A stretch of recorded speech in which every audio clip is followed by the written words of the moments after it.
안녕하세요. 몽이스입니다.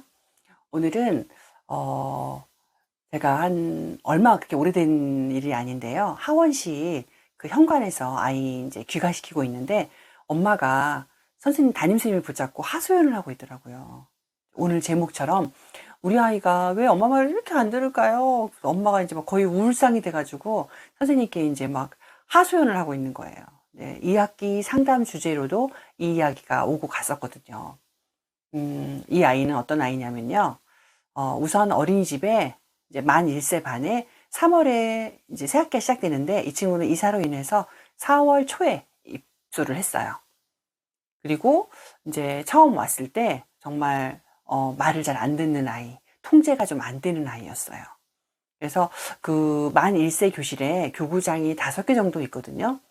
낮은 2단으로 되어 있어서 5개 정도가 있는데 이 아이가 그 5개 교구장 안에 교구 바구니에 모든 교구들, 놀잇감이죠.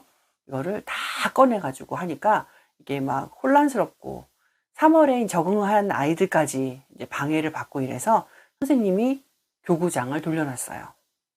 하나만 열어놓고 그 다음날 뭐 조금 적응이 되면 하나 다시 돌려놓고 하나만 열어놓고 이런 식으로 하다가 이제 2학기 돼가지고는 지금 뭐 거의 다 돌려져 있고 그렇게 막 이렇게 처음처럼 막 그런 모습은 아니거든요. 이게 바로 교육의 힘이다라는 담임선생님과 그런 말을 하거든요. 근데 이 아이가 자기 주장도 좀 강하고 똑똑한 아이예요. 이런데 주말에 이제 부모님이 주말 부부라고 들었거든요. 근데 엄마 말은 잘 안 듣는데 주말에 아빠가 왔을 때 아빠와 함께 가족이 같이 이동을 사람들이 많은 곳 이렇게 다중시설 이용을 할 때도 아빠와 함께 할 때는 아이가 통제가 된대요. 그런데 엄마와 함께 갈 때는 그러니까 우리가 이제 바로 하원을 하고 귀가를 할 때 엄마 손을 잘 붙잡지 않아서 차도로 막 아이가 내려가면 엄마가 막 기함을 하고 뛰어가가지고 아이를 붙잡아야 되는 상황 그리고 아이를 이제 업어야 되는 상황, 뭐 이런 상황이 되는 거죠. 조절이 안 되니까. 뭐 집에서도 마찬가지래요. 엄마가 하지 말자. 이거는 이렇게 해야 돼. 통제를 하려고 해도, 제가 볼 때는 그래요. 엄마 말투가, 그거 하지 마. 그거 하지 말랬잖아. 엄마 하는 거 싫어. 약간 이런 말투. 네. 이렇게 하면 아이는 엄마보다 약간 우위에 있어요. 그래서 엄마 말에 통제가 되지 않는 아이예요, 이미. 그래서 엄마가 양육 태도, 양육 자세를 바꾸지 않으면 힘들거든요. 그래서 엄마와 아이 둘만 다중시설을 이용한다라고 하면 엄마는 상상도 할 수 없는 일이에요. 집에서도 통제가 안 되는데 밖에 나가서 얼마나 위험한 상황이 노출되고 이러겠어요. 그래서 그 엄마의 이제 고민, 상담은 항상 그 문제예요. 그러면 항상 그 문제가 나왔다는 거는 담임 선생님이 그 답을 항상 알려주셨겠죠. 근데 엄마가 단호하게 뭔가를 하지 못하니까 계속 이 문제가 발생이 되고 엄마는 계속 그 호소를 하는 거죠. 이게 되지 않으니까 너무 힘이 들으니까 그 부분에 대해서 호소를 하는 거예요. 담임 선생님이나 저희 입장에서 해줄 수 있는 거는 한계가 있어요. 왜냐하면 이 아이가 처음에 왔을 땐 통제가 안 되는 그런 모습이 어린이집에서도 보였지만 몇 개월이 지난 이후에 교육의 힘으로 더 많은 아이들이 있어서 거기서 내 주장을 하고 그러려면 정말 더 많은 문제가 일어나잖아요. 그럼에도 불구하고 이 아이가 순서를 지키고 친구가 먼저 할 때 기다려주는 시간도 가질 수 있고 양보할 수도 있고 어쨌든 내가 먼저 해야 되고 이런 것들을 지금 지키고 있단 말이죠. 그래서 앉아 있어야 할 때와 막 움직여야 할 때 이런 것들을 아이가 알고 규칙을 지키고 있는데 집에서 엄마와 있을 때는 집이든 밖이든 그게 되지 않는다는 얘기죠. 그래서 엄마의 양육 태도가 조금 단호하게 어느 정도 바뀌어야 되죠. 이 아이가 똑똑한 아이라 그랬잖아요. 그러니까 내가 이렇게 막 해도 우리 엄마는 날 막지 못해. 그러니까 엄마한테 내 요구를 들어달라고 이렇게 해야겠다라고 하는 게 벌써 세워져 있는 아이거든요. 근데 아빠는 그걸 안 들어주거든요. 아빠는 나보다 힘이 세. 선생님들도 나보다 힘이 세. 그러니까 선생님 말씀을 들어야 돼. 아빠 말은 들어야 돼. 그런데 엄마는 나보다 힘이 약해. 그러니까 엄마는 내 말을 들어야 돼. 라고 이제 이런 생각이 박혀 있는 거죠, 아이가. 그러니까 아이가 엄마 눈을 쳐다보면서도 엄마가 원하지 않는 행동을 쳐다보면서도 계속 하고 있는 거죠. 근데 엄마는 이제 지금 결단을 좀 내려야 할 때죠. 그런데 엄마가 그걸 못한다면 이건 계속 악순환이 되겠죠. 흔히 엄마가 아이를 이겨야 교육이 된다라는 말을 해요. 근데 그 이긴다라는 말은 아이의 어떤 의사라든지 아이의 어떤 그런 감정, 아이의 인격을 무시하고 힘 있는 부모의 어떤 그런 강압적인 어떤 그런 것만을 의미하는 건 아니에요. 아이를 안전으로부터 보호해 주기 위해서는 어떨 때는 정말 강압적인 어떤 그런 지시, 진단도 필요하거든요.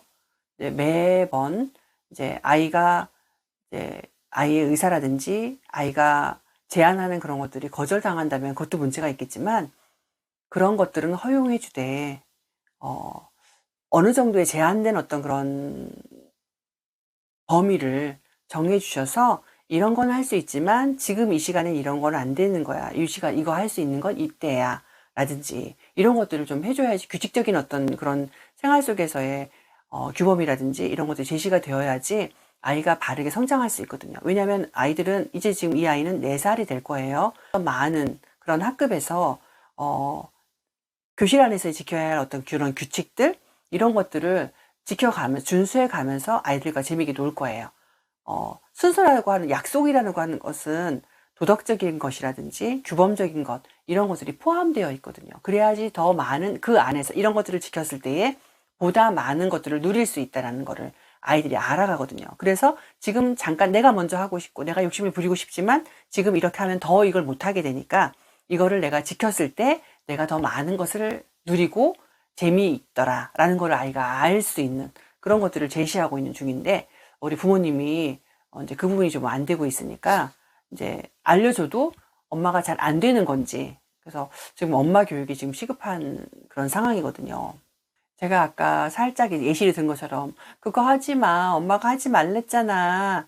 이런 거는 아이에게 아이가 이제 그거를 알잖아요. 엄마가 끌려간다는 거를 벌써 아이가 아는 거잖아요. 그러니까 아이의 어떤 행동이나 그런 상황 속에서 통제를 할 때는 단호해야 되거든요. 근데 이게 목소리만 크고 막 아이한테 험한 표정을 하고 해 가지고 한다는 게 아니라 때로는 낮은 목소리로 진지하게 아이 눈을 보면서 "그거 하는 거 아니에요. 그거 하면 땡땡이가 위험해서 엄마가 겁이 나요. 어 만약에 사고가 나면 엄마가 많이 슬플 것 같아요. 지금 이거 안 했으면 좋겠어요." 뭐 등등 여러 가지 표현이 있겠죠. 그래서 단호함으로 아이가 "이거는 안 되는 거야." 엄마가 무언가를 하면서 "그거 안 했으면 좋겠어. 이거 하지 말라 했지." 이건 잔소리거든요. 그러니까 아이는 그냥 흘려듣게 되죠. 집중해서 아이가 엄마 말에 귀를 기울여 할 수 있도록 진지함으로 다가가는 게 좋겠죠. 길을 건너는데 차들도 왔다 갔다 하고 이러는데 여기서 네가 엄마 손을 놓고 가면 네가 다칠까 봐 엄마가 걱정이 돼. 그러니까 엄마 손 붙잡고 안전하게 가자. 눈을 바라보면서 진지하게 말을 하는 거죠. 아이가 들을 수 있도록. 그리고 집에서도 막 놀잇감을 이것저것 막 이렇게 막 흔들어 다 섞어 놓고 정리할 때는 아랑곳하지 않고 엄마가 하라는 식으로 한다면은 엄마가 좀 결단을 좀 내려야겠죠. 그래서 일단은 정리할 수 있을 만큼만 내어 주는 게 좋고요. 그걸 제공한 이후에는 "이거를 땡땡이가 놀았으니까 정리를 했으면 좋겠어. 이렇게 안 하고 엄마 보고 하라 그러니까 엄마가 화가 나네. 엄마도 속이 상하다. 놀고 나면 스스로 정리하는 거거든. 그러면 다음엔 엄마가 이 놀잇감을 더 이상 주지 못할 것 같아." 라든지 이렇게 아이가 이해할 수 있을 만큼의 눈높이에서 아이에게 이야기를 해 주는 거죠. 그래서 "엄마가 속상하다. 너 이러니까 너 나빠." 약간 이런 것보다 "네 이런 행동이 엄마를 슬프게 한다." 라는 식의 엄마 감정을 좀 전하면서 아이가 그것을 공감할 수 있게 아이 눈높이 맞춰서 일상생활 속에서 많을 거예요. 아이를 고쳐주고 싶은 어떤 그런 행동에 잘 생각해 보시면은 엄마가 힘이 드니까 아이를 통제하려고 하는 것인지 아니면 정말 아이를 위해서 이거를 말을 해야 할 때인지 엄마의 편의를 위해서 하는 거라면 안 하는 게 낫겠죠. 아이 뜻을 들어주는 게 좋겠죠. 그런데 아이의 행동 수정이 반드시 필요한 상황이라면 엄마가 단호하게 말씀해 주셔야 되거든요. 이 아이가 어 행동에 대해서 구별해서 할 수 있다라는 아이라는 건 이미 증명이 됐어요. 아빠와 함께 대중시설을 이용할 때 벌써 통제가 되는 그런 모습을 보였고요. 어린이집에 와서 교육을 통해서 선생님과 아이들과 함께 생활하는 그 반에서 생활 속에서 아이가 상황에 따라서 행동할 수 있다는 능력이 있는 아이라는 걸 이미 증명을 했어요. 근데 엄마가 못하고 있다는 거는 엄마가 자세를 바로 해야 된다는 부분이거든요. 그래서 우리 이 영상을 혹시라도 보시는 어머님들 중에 아이가 너무 예뻐서 이렇게 싫은 소리 못 하겠고 그냥 아이가 원하는 대로 해줬으면 좋겠어 라고 하는 그런 마음이 있으신 분이라서 아이의 어떤 그런 행동에 너무 힘이 드시고 그러신 분이라면 좀 단호해지시면 됩니다. 네. 목소리 막 높이라는 거 아니고요. 힘으로 아이를 제압하라는 이야기 아니고요. 눈을 보고 진지하게 아이에게 말해주세요. 이렇게 행동하는 것은 위험한 거라서 엄마가 우리 땡땡이가 이렇게 안 했으면 좋겠어. 엄마가 네가 다칠까봐 너무 걱정이 돼. 엄마 마음이 너무 아플 것 같아 그러면. 엄마 말을 잘 들어줬으면 좋겠어. 안전하게 손 붙잡고 가자. 라는 식의 아이에게 눈높이 맞추면서 대화를 하시고 아이가 그것을 잘 들어주었을 때 노력하는 그런 모습이 보인다면 칭찬해주고 또 어머님도 좀 더 단호하게 어떨 때는 정말 사랑하니까 단호해야 될 때가 있거든요. 항상 단호하라는 얘기는 아니에요. 제가 지금 단호하시라는 말씀을 여러 번 썼기 때문에 평소에는 아이와 이야기할 때 상냥하고 그런 모습 너무 좋죠. 그런데 꼭 필요할 때, 이럴 때는 단호함으로 아이에게 어떤 제한된 설정 같은 것을 해주실 필요가 있다라는 말씀을 드리려고 오늘 이 주제로 가지고 부모님들과 우리 선생님들과 이야기 나눴습니다. 우리 선생님들 중에서는 이런 부모님들 만나면은 우리 이제 모닝쌤 어린이집의 선생님처럼 이렇게 아이가 원해서는 이렇게 처음과는 다르게 이렇게 달라졌어요 라고 하는 거를 아이가 바뀔 수 있는 능력을 가진 아이라는 거를 부모님께 말씀드려줘서 부모님도 그렇게 할 수 있도록 좀 이렇게 알려주시면 좋겠죠. 부모님들이 이제 아이 한 명 낳고 초보 엄마인 경우에 잘 몰라요. 그럴 수 있거든요. 그래서 엄마의 역할 같은 것을 부모님의 역할, 엄마의 역할, 아빠의 역할 이런 부분들을 선생님들이 전문가니까 우리 선생님들은 전문가시니까 이런 부분들을 좀 조력자로서 도움을 주시면 좋겠죠. 네, 감사합니다.